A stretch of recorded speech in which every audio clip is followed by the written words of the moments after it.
সবাইকে আমন্ত্রণ। সব খবরে আপনাদের সঙ্গে আছি আমি ফয়সাল। কার কাছে শিখলা? এই যে রাধুনী রেডিমিক্স গরুর মাংসের মশলা। গরু রান্নায় গুরু হওয়া কোনো ব্যাপারই না। বিশ্ব রাজনীতির মঞ্চে ঐতিহাসিক জয় পেল বাংলাদেশ। জাতিসংঘের সাধারণ পরিষদের ৮১তম অধিবেশনে সভাপতি পদে জয়ী হয়েছেন পররাষ্ট্রমন্ত্রী খলিলুর রহমান। সদস্য দেশগুলোর মধ্যে ৯৯টি দেশ ভোট দিয়েছে বাংলাদেশকে। নিকটতম প্রতিদ্বন্দ্বী সাইপ্রাসের প্রার্থী আন্দ্রেয়াস কাকোরিস পেয়েছেন ৯১ ভোট। আগামী ১ বছর সাধারণ পরিষদের সভাপতির দায়িত্ব পালন করবেন খলিলুর রহমান। জাতিসংঘের বিভিন্ন লক্ষ্যমাত্রা অর্জনের পাশাপাশি বিশ্ব শান্তি রক্ষায় সর্বোচ্চ প্রচেষ্টা চালানোর কথা জানান তিনি। এদিকে এই বিজয়কে বাংলাদেশের প্রতি আন্তর্জাতিক সম্প্রদায়ের আস্থার প্রতীক হিসেবে দেখছেন প্রধানমন্ত্রীর পররাষ্ট্র উপদেষ্টা Humayun Kabir. Obtained the required majority, His Excellency Khalilur Rahman of Bangladesh has been elected President of the General Assembly at its 81st session. ৪০ বছর পর ইতিহাসের পুনরাবৃত্তি। বিশ্ব রাজনীতির বৃহত্তম মঞ্চ জাতিসংঘের সাধারণ অধিবেশনের সভাপতির আসনে বাংলাদেশ। নিউ ইয়র্কের স্থানীয় সময় সকাল 10টার দিকে শুরু হয় ভোটাভুটি। বাংলাদেশের পররাষ্ট্রমন্ত্রী খলিলুর রহমানের বিপরীতে ছিলেন সাইপ্রাসের পররাষ্ট্রমন্ত্রীর বিশেষ দূত আন্দ্রেয়াস কাকুরিস। ভোটাভুটি শেষে ফল ঘোষণায় উঠে আসে বাংলাদেশের অভূতপূর্ব জয়। সদস্য দেশগুলোর মধ্যে ৯৯টি দেশ ভোট দিয়েছে বাংলাদেশকে। নিকটতম প্রতিদ্বন্দ্বী সাইপ্রাসের প্রার্থী আন্দ্রেয়াস কাকোরিস পেয়েছেন ৯১ ভোট। আগামী ১ বছর জাতিসংঘের সাধারণ পরিষদের সভাপতির দায়িত্ব পালন করবেন খলিলুর রহমান। এ সময় জাতিসংঘের সদস্য দেশগুলোর প্রতিনিধিরা অভিনন্দন জানান বিজয়ী বাংলাদেশের প্রার্থীকে। দায়িত্ব পালন করা নিয়ে বিভিন্ন পরিকল্পনার কথা জানান সাধারণ অধিবেশনের নতুন সভাপতি। As I mentioned during the interactive debate, working with all of you, I envision addressing these challenges along 6 pillars of action. First, in advancing the organization's work on peace and security, I will draw inspiration from the work of more than 200,000 peacekeepers from Bangladesh who have contributed actively to international peace and security across the globe, from Cyprus to Sudan. Building on my country's experience, I would uphold the Assembly's moral and political authority and champion a holistic approach to peacekeeping and peace building that prioritizes prevention and political solution, strengthens peace building, and protects civilians. I intend to work closely with member states on how we can prevent another lost decade of development and protect the vulnerable people in developing countries. On the implementation of Agenda 2030, with the SDG Summit 2027 in mind, I will work with you all to accelerate implementation of SDGs that are lagging or regressing. এদিকে এই বিজয়কে বিশ্ব সম্প্রদায়ের কাছে বাংলাদেশের গ্রহণযোগ্যতার মাপকাঠি হিসাবে দেখছেন প্রধানমন্ত্রীর পররাষ্ট্র উপদেষ্টা হুমায়ুন কবির।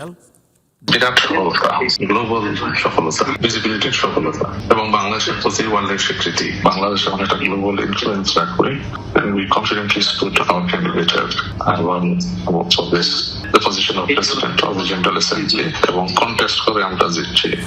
এর আগে ১৯৮৬ সালে জাতিসংঘের ৪১তম সাধারণ পরিষদের অধিবেশনে সভাপতির দায়িত্ব পালন করেছিলেন তৎকালীন পররাষ্ট্র সচিব প্রয়াত হুমায়ুন রশিদ চৌধুরী। মীর মুশফিক আহসান, যমুনা নিউজ। জাতিসংঘের সাধারণ পরিষদের ৮১তম অধিবেশনের সভাপতি নির্বাচিত হওয়ায় পররাষ্ট্রমন্ত্রী ডক্টর খলিলুর রহমানকে অভিনন্দন জানিয়েছেন প্রধানমন্ত্রী তারেক রহমান। মঙ্গলবার রাতে নিজের ভেরিফাইড ফেসবুক পেজে এই অভিনন্দন জানান তিনি। পোস্টে তারেক রহমান বলেন, এই অর্জন বৈশ্বিক অঙ্গনে বাংলাদেশের ক্রমবর্ধমান অবদান ও গ্রহণযোগ্যতার প্রতিফলন। নতুন দায়িত্বে খলিলুর রহমান বাংলাদেশের মর্যাদা সমুন্নত রাখবেন এবং বহুপক্ষিক বিভিন্ন চ্যালেঞ্জ মোকাবেলায় সংযোগ, সংলাপ ও সহযোগিতা জোরদারে ভূমিকা রাখবেন বলেও আশা করেন তিনি। পাশাপাশি নতুন দায়িত্ব পালনে পররাষ্ট্রমন্ত্রীর সর্বাত্মক সফলতা কামনা করেন প্রধানমন্ত্রী। অন্যদিকে জাতিসংঘের সাধারণ পরিষদের ৮১তম অধিবেশনের সভাপতি পদে জয়ী হওয়ায় পররাষ্ট্রমন্ত্রী খলিলুর রহমানকে শুভেচ্ছা জানিয়েছেন ভারতীয় পররাষ্ট্রমন্ত্রী এস জয়শঙ্কর। সোশ্যাল হ্যান্ডেল এক্সে করা এক পোস্টে খলিলুর রহমানকে অভিনন্দন জানান তিনি। নবনির্বাচিত সভাপতির সাথে ঘনিষ্ঠভাবে কাজ করার আশাও ব্যক্ত করেন। যৌথ অগ্রাধিকারগুলো নিয়ে কাজ করার উপর গুরুত্ব আরোপ করে দ্বিপাক্ষিক সহযোগিতা জোরদারের আহ্বান জানান জয়শঙ্কর। বিশেষ নীতি সহায়তা দিয়েও লাগাম টানা যায়নি খেলাপি ঋণের। মার্চ শেষে ব্যাংকিং খাতে মোট খেলাপি বেড়ে দাঁড়িয়েছে 5,88,000 কোটি টাকার উপরে, যা বিতরণকৃত ঋণের প্রায় 1/3। 3 মাসেই খেলাপি বেড়েছে 31,500 কোটি টাকা। বিগত সময়ের জালিয়াতি সামনে চলে আসায় বাড়ছে অনাদায়ী অর্থের পরিমাণ। সুশাসন প্রতিষ্ঠা ছাড়া খেলাপি কমানো সম্ভব নয় বলে মনে করছেন বিশ্লেষকরা। অনিয়ম, লুটপাট আর জালিয়াতির কারণে ব্যাংকিং খাতে বেড়েই চলেছে খেলাপির পরিমাণ। বিশেষ সুবিধায় ঋণ পুনঃতফসিল এবং নীতি সহায়তা দিয়েও তা নিয়ন্ত্রণ করা যাচ্ছে না। ডিসেম্বর শেষে কিছুটা কমলেও মার্চ প্রান্তিকে আবারও বেড়েছে খেলাপির পরিমাণ। বাংলাদেশ ব্যাংকের তথ্য অনুযায়ী মার্চ শেষে ব্যাংকিং খাতে মোট বিতরণ করা ঋণের পরিমাণ 18,24,000 কোটি টাকার উপরে। এর মধ্যে খেলাপি 5,88,000 কোটি টাকার বেশি, যা বিতরণ করা ঋণের 32.26%। রাষ্ট্রায়ত্ত বাণিজ্যিক ব্যাংকের দেয়া ঋণের প্রায় 46%ই খেলাপি, আর বেসরকারি বাণিজ্যিক ব্যাংকের ক্ষেত্রে এ হার 30%-এর উপরে। বেসরকারি খাতে ঋণ বিতরণ না বাড়লেও ঋণের সুদহার যোগ হয়ে বেড়েছে খেলাপির হার, জানিয়েছে বাংলাদেশ ব্যাংক। খেলাপি ঋণের পরিমাণ প্রায় 30,000 কোটি টাকার উপরে বৃদ্ধি পেয়েছে, এবং যদি শতকরা হারে বলেন এটি বৃদ্ধি পেয়েছে 1.66%। বাংলাদেশ ব্যাংক উদ্যোগ গ্রহণ করেছিল যে কিভাবে খেলাপি ঋণের হারকে কমিয়ে না যায়।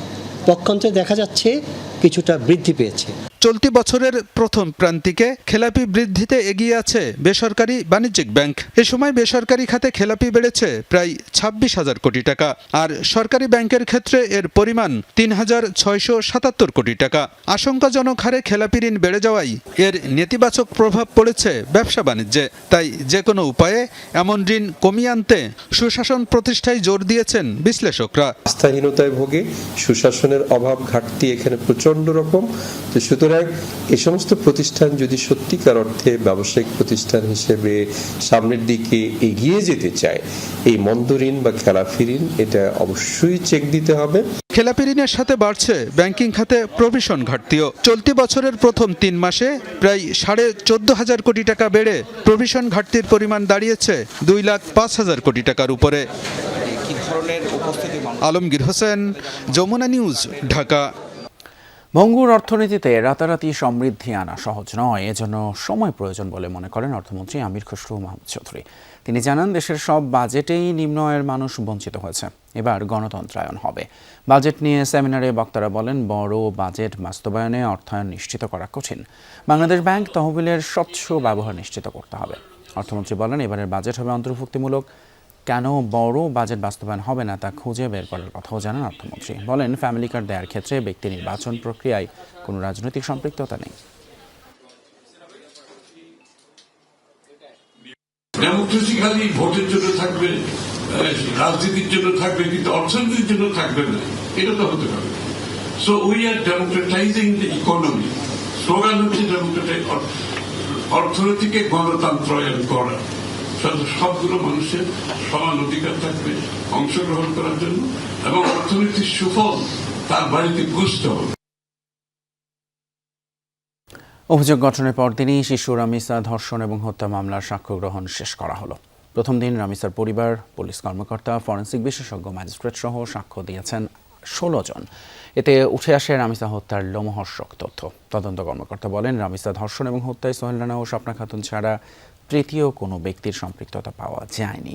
সন্তান হত্যায় দৃষ্টান্তমূলক শাস্তি চেয়েছেন রামিসার পরিবার। বুধবার আসামি পক্ষের আত্মপক্ষ সমর্থন শেষে যুক্তি তর্ক উপস্থাপন হতে পারে।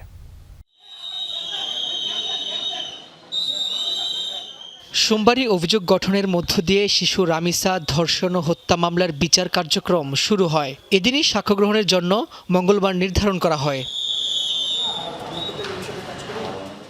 সাক্ষ্য দিতে আদালতে হাজির হন রামিসার মা, বাবা, বোন, পুলিশ কর্মকর্তা, চিকিৎসক, ফরেনসিক বিশেষজ্ঞ ও ম্যাজিস্ট্রেট সহ 16 জন। রামিসার বাবা আব্দুল হান্নান মোল্লার জবানবন্দির মধ্য দিয়েই শুরু হয় সাক্ষ্য গ্রহণ। সাক্ষ্য দেন শিশুটির মাও। তাদের বর্ণনায় উঠে আসে সোহেল রানা ও তার স্ত্রীর নৃশংসতা। সাক্ষ্যতে রামিসার মা বলেন, আকুতি মিনতি করে বারবার বললেও দরজা খোলেনি সোহেলের স্ত্রী স্বপ্না খাতুন। মামলার তদন্তকারী কর্মকর্তা আদালতকে জানান, আলোচিত এই হত্যাকাণ্ডে সোহেল ও স্বপ্না ছাড়া তৃতীয় কারো জড়িত থাকার তথ্য পাওয়া যায়নি। যিনি পোস্টমর্টেম করেছেন তিনি তার পোস্টমর্টেমের ওপিনিয়নে আজকে উন্মুক্ত ট্রাইব্যুনালে সাক্ষ্য দেওয়ার সময় বলেছেন, there are signs of recent forceful sexual intercourse. তারপরে যেহেতু তার হেড ডিক্যাপিটেটেড অর্থাৎ বিচ্ছিন্ন করা হয়েছে, হাত বিচ্ছিন্ন করা হয়েছে এবং তার যেহেতু মৃত্যু হয়েছে, তাহলে হত্যা এবং ধর্ষণ দুটোই প্রমাণিত হয়ে গেছে। সাক্ষ্য দেওয়ার এক পর্যায়ে আদালতের ভেতরে কান্নায় ভেঙে পড়েন রামিসাকে উদ্ধার করে জব্দ তালিকা তৈরি করা পুলিশ কর্মকর্তা ও ময়নাতদন্তকারী চিকিৎসক। একদিনেই 16 জনের জবানবন্দি নিয়ে সাক্ষ্য ও জেরা শেষ করেন শিশু সহিংসতা দমন ট্রাইব্যুনালের বিচারক। সুনির্দিষ্ট অভিযোগের প্রমাণের স্বার্থে সাফিসিয়েন্ট উইটনেস এবং তাদের মাধ্যমে এভিডেন্স আদালতে উপস্থাপিত করা হয়েছে এবং আমরা অবশ্যই সর্বোচ্চ শাস্তির জন্য আর্গুমেন্টে আমরা যখন সাবমিশন রাখবো তখন আপনারা বুঝবেন যে হ্যাঁ, আমরা সর্বোচ্চ শাস্তির জন্যই আর্গুমেন্ট করব আজকে রেকর্ডেড এভিডেন্সের আলোকে। এদিকে রাষ্ট্রনিযুক্ত আসামি পক্ষের আইনজীবী বলেন, ন্যায় বিচারের স্বার্থেই তিনি লড়ে যাবেন। চুক্তিতর্কে তুলে ধরবেন সোহেল দোষী নাকি নির্দোষ।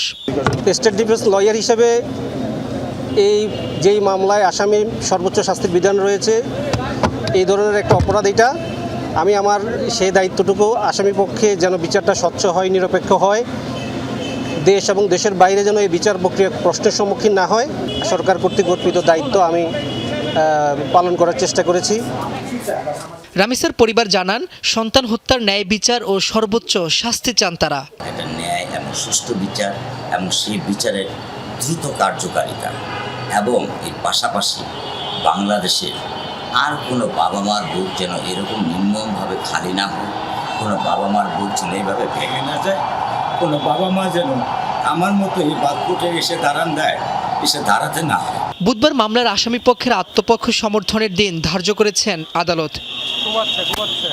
রাব্বি হোসেন, যমুনা নিউজ, ঢাকা। স্বরাষ্ট্রমন্ত্রী সালাউদ্দিন আহমদ বলেছেন, যে কোনো পুশব্যাকের বিপক্ষে বাংলাদেশ।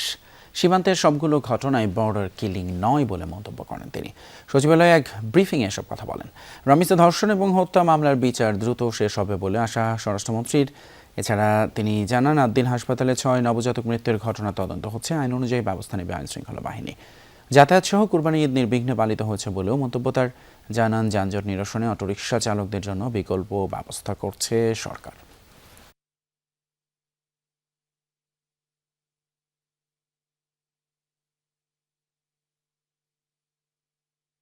বর্ডারে আমাদের বিজিবি অ্যালার্ট আছে। আমরা যে কোনো রকমের ইলিগেল পুশিং বা পুশব্যাক এগুলোর বিপক্ষে ন্যাশনাল আইডি ভেরিফিকেশন করে যদি কেন্দ্রীয় সরকারের তরফ থেকে সেরকম কোনো তালিকা আমাদের পররাষ্ট্র মন্ত্রণালয়ে প্রেরণ করে, তারা সেটা আইনানুগভাবে রিপেট্রিয়েশন প্রসেসটা ফলো করবে। সেরকম কোনো বিষয় আমাদের কাছে এখনো পর্যন্ত পেন্ডিং নাই। রাজধানীর আদ্দিন হাসপাতালে 6 নবজাতকের মৃত্যুর ঘটনায় বুধবার প্রতিবেদন জমা দেবে স্বাস্থ্য মন্ত্রণালয়। পৃথকভাবে স্বাস্থ্য অধিদপ্তরে তদন্ত কমিটির প্রতিবেদন দেওয়া হবে 4 জুন।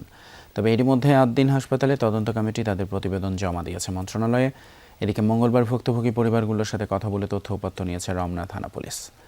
6 নবজাতকের মৃত্যুর ঘটনা কোনোভাবে স্বাভাবিক নয়, আর এই প্রতিবেদন নিয়ে হেলে ফেলার সুযোগ নেই বলছে তদন্তকারী সংস্থাগুলো। আমার ডাক্তারের গাবুলুতির কারণে আমার সন্তানদের আজকে হারাইতে হয়েছে। ওকে বইলা প্রকাশ করা যাব না যে আমার প্রথম সন্তান, আমার কি পরিমাণ খারাপ লাগে এটা আমি জানি। আমাদের শেষ আশ্রয়স্থল হলো থানা। আমরা থানায় এসেছি, উপাদানগুলো আছে সেগুলো নিয়েছে, সেগুলো আমরা সিআইডি ফরেন্সিকে পাঠিয়েছি। ফরেন্সিক এক্সপার্ট হইলে সেগুলো ডিসিশন আসবে যে এখানে কার্বন মনোক্সাইড বা কোনো অক্সিজেনের ঘাটতি বা অতিরিক্ত হিট যে ব্যাপারগুলো থাকে সবগুলো নিয়েই ইস্যু নিয়ে কাজ করতেছি আমরা। জানাবো দেশের হাম পরিস্থিতির সবশেষ খবর। হাম উপসর্গে 24 ঘন্টায় প্রাণ গেছে আরও 6 জনের। এর মধ্যে ঢাকা বিভাগেই মারা গেছেন 4 জন। এছাড়া সিলেটে 1 জন এবং রাজশাহী বিভাগে মৃত্যু হয়েছে 1 জনের। বিভিন্ন হাসপাতালে নতুন রোগী ভর্তি হয়েছে ১,৩৩৪ জন। ফরিদপুর মেডিকেলে ২৪ ঘন্টায় রোগী ভর্তি হয়েছে ৫৪ জন। ৬৭ জন নতুন রোগী ভর্তি হয়েছেন সিলেটের বিভিন্ন হাসপাতালে, মোট চিকিৎসাধীন ২৬৫ জন। এছাড়া বরিশাল, চট্টগ্রাম, রাজশাহী ও খুলনার বিভিন্ন হাসপাতালে রোগীদের ভিড় রয়েছে। কোথাও কোথাও আইসোলেশন ওয়ার্ডে শয্যা সংকটে ভোগান্তি পোহাতে হচ্ছে রোগী ও স্বজনদের। হাম এবং উপসর্গে মৃত্যু না থামায় উদ্বেগ বাড়ছে অভিভাবকদের মাঝে।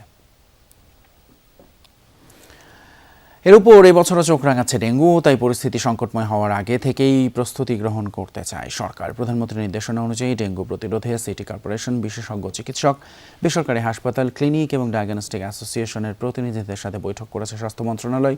সেখানে বেশ কিছু সিদ্ধান্ত নেওয়া হয়। এর মধ্যে রয়েছে ডেঙ্গু রোগীদের জন্য বেসরকারি হাসপাতালে 10% ফ্রি বেড রাখা, হাসপাতালগুলোতে পর্যাপ্ত ফ্লুইড ও স্যালাইনের মজুদ বৃদ্ধি করা, পাশাপাশি ডাক্তার ভিজিট নেবেন না, শুধু ওষুধ আর খাওয়ার টাকা দেবে রোগী। সেই সাথে থাকছে বিশেষায়িত চিকিৎসা এবং ডেঙ্গু রোধে ৩ মাস ব্যাপী সচেতনতামূলক কার্যক্রম।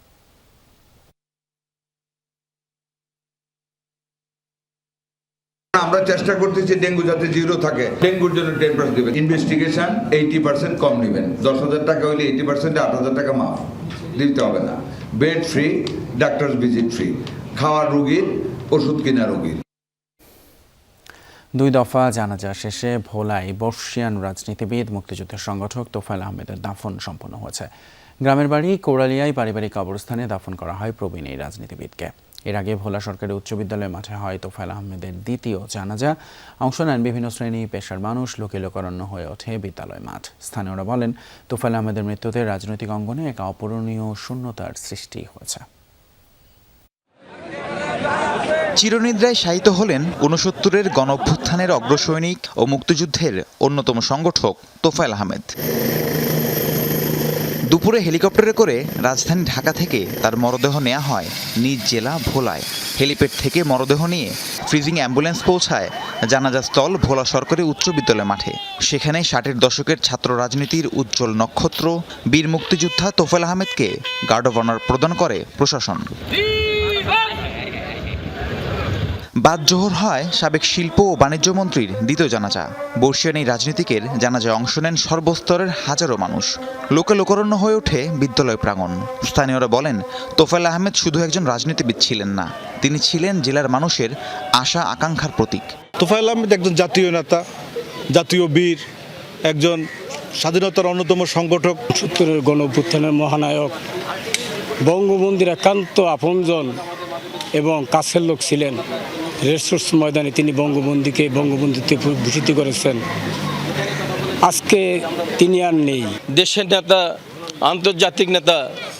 আমরা আজকে তোফায়েল আহমেদের শেষ বিদায় বেলায় তাকে এক নজর দেখতে এসেছি। বেলা 4টার দিকে গ্রামের বাড়ি কোরালিয়ায় তৃতীয় দফা জানাজা শেষে পারিবারিক কবরস্থানে সমাহিত করা হয় 9 বারের সংসদ সদস্য তোফায়েল আহমেদের মরদেহ। বাবা, মা ও স্ত্রীর কবরের পাশে শেষ শয্যায় শায়িত হন দেশের রাজনীতির নানা বাকবদলের সাক্ষী তোফায়েল আহমেদ। রাহিম সারোয়ার, যমুনা নিউজ। সব খবরে স্বাগত আরও একবার। চেয়ারম্যান নিয়োগের বাতিলের দাবিতে মঙ্গলবারও ইসলামী ব্যাংকের সামনে মানববন্ধন করেছেন সচেতন গ্রাহক ফোরামের ব্যানারে আন্দোলনকারীরা। দাবি না মানা পর্যন্ত আন্দোলন চালিয়ে যাওয়ার ঘোষণা দিয়েছে গ্রাহক ফোরাম। রাস্তার আন্দোলনে সিদ্ধান্ত বদল হবে না বলে আবারও জানিয়েছে বাংলাদেশ ব্যাংক। এদিকে অনাকাঙ্ক্ষিত পরিস্থিতি এড়াতে ইসলামী ব্যাংকের প্রধান কার্যালয়ের সামনে মোতায়েন করা হয় বিপুল সংখ্যক পুলিশ।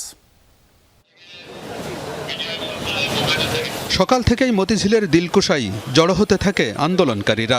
অনাকাঙ্ক্ষিত পরিস্থিতি এড়াতে ইসলামী ব্যাংকের প্রধান কার্যালয়ের সামনে আগে থেকেই প্রস্তুত রাখা হয় আইন শৃঙ্খলা বাহিনীও। 10টার পরে চেয়ারম্যান খুরশিদ আলমের নিয়োগ বাতিলের দাবিতে মানববন্ধন করেন সচেতন গ্রাহক ফোরামের ব্যানারে আন্দোলনকারীরা। বলেন, লুটপাটকারীদের হাতে ইসলামী ব্যাংক তুলে দিতে আবারও ষড়যন্ত্র করা হচ্ছে। দোসর একজন ফ্যাসিস্টকে ইসলামী ব্যাংকের চেয়ারম্যান হিসেবে নিযুক্ত করা হয়েছে। আমরা এই চেয়ারম্যানকে মানি না। আমরা আমাদের এই ইসলামী ব্যাংককে রক্ষা করার জন্য ওয়াদাবদ্ধ হয়েছি। পরে সংবাদ সম্মেলনে দাবি করা হয়, ব্যাংক লুটপাট এবং অর্থ পাচারের দোসর হিসেবে কাজ করেছে খুরশিদ আলম। তাকে কোনো অবস্থাতেই ইসলামী ব্যাংকের চেয়ারম্যান হিসেবে মেনে নেবে না গ্রাহকরা। আমানতের সুরক্ষায় আন্দোলন চালিয়ে দেওয়ারও ঘোষণা দেন তারা। আমরা আমাদের সঞ্চিত অর্থে নিরাপত্তা চাই, সেই কারণে আমরা এমন একটি পরিচালনা পরিষদ চাই যে পরিচালনা পরিষদ ব্যাংককে সুষ্ঠুভাবে পরিচালনা করতে পারবে। বাংলাদেশ ব্যাংক জানিয়েছে, যোগ্যতা এবং দক্ষতা বিবেচনায় নিয়েই খুরশিদ আলমকে চেয়ারম্যান করা হয়েছে। রাস্তার আন্দোলনে সিদ্ধান্ত বদল করবে না কেন্দ্রীয় ব্যাংক। গণমানুষের চাওয়া পাওয়ার যে রিফ্লেকশন সেটা বাংলাদেশ ব্যাংকের সিদ্ধান্তে থাকবে, তবে রাস্তার কোনো আন্দোলন দ্বারা তার সিদ্ধান্ত পরিবর্তন করবে সেটা যদি কেউ ভেবে থাকে তবে সেটা সঠিক না। মুখপাত্র বলেন, বিশেষ পরিস্থিতিতে পর্ষদকে অনলাইনে সভা করার অনুমোদন দিয়েছে বাংলাদেশ ব্যাংক, তাই সবার সিদ্ধান্তকেও বৈধ বলেই বিবেচনা করা হবে।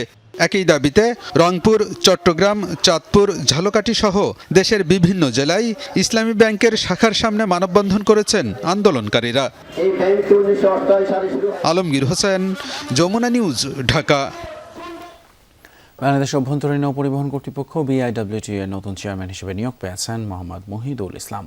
মঙ্গলবার দুপুরে উপসচিব মোহাম্মদ নূরে আলমের স্বাক্ষরিত এক প্রজ্ঞাপনে এই তথ্য জানানো হয়। এর আগে মহিদুল ইসলাম নৌ পরিবহন মন্ত্রণালয়ের অতিরিক্ত সচিব ছিলেন। বর্তমানে বিআইডব্লিউটি এর চেয়ারম্যানের দায়িত্বে রয়েছেন রিয়ার অ্যাডমিরাল আরিফ আহমেদ মুস্তফা। তাকে নৌবাহিনীতে ফিরিয়ে নেওয়া হচ্ছে বলে জানা গিয়েছে। রাজবাড়ীতে 7 বছরের শিশুকে ধর্ষণ চেষ্টার অভিযোগ উঠেছে আপন ফুপার বিরুদ্ধে। মঙ্গলবার বিকেলে ভুক্তভোগী শিশুটির মা বাদী হয়ে সদর থানায় মামলা করেছেন। গত 27 মে সদর উপজেলার খানগঞ্জ ইউনিয়নে এই ঘটনা ঘটে। অভিযুক্ত মাসুদ মণ্ডল ভুক্তভোগীর আপন ফুফা। স্বজনরা জানায়, শিশুটির মা বাড়ির পাশে ঘাস কাটতে গেলে চকলেটের লোভ দেখিয়ে ভুক্তভোগীকে নিজের ঘরে ডেকে নেয় মাসুদ। এরপর সেখানে শিশুটিকে ধর্ষণের চেষ্টা করে। এ সময় তার মা দেখে ফেললে মাসুদ দ্রুত পালিয়ে যায়। চট্টগ্রাম নগরী জুড়ে বিশেষ অভিযান চালিয়ে গত 24 ঘন্টায় আওয়ামী লীগ এবং অঙ্গ সংগঠনের 68 জন নেতাকর্মীকে গ্রেপ্তার করেছে পুলিশ। এর আগে সোমবার জিইসি মোড়ে মিছিল করে কার্যক্রম নিষিদ্ধ সংগঠনের নেতাকর্মীরা।